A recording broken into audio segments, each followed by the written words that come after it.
भवमङ्गलरूपिणि मन्त्रनिवासिनि मन्त्रनुते मङ्गलदायिनि अम्बुजवासिनि देवगणाश्रितपादयुते जय जय हे मधुसूदनकामिनि धान्यलक्ष्मि जय पालय माम् जय वरवर्णिनि वैष्णवि भार्गवि मन्त्रस्वरूपिणि मन्त्रमये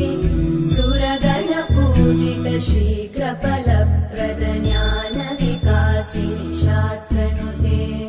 भवभयहारिणि पापविमोचनि साधुजनाश्रितपादयुते जय जय हे मधुसूदनकामिनि धैर्यलक्ष्मि जय पालय माम्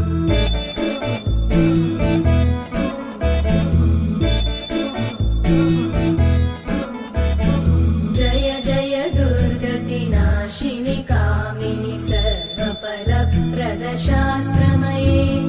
रतगजतुरगपदादिसम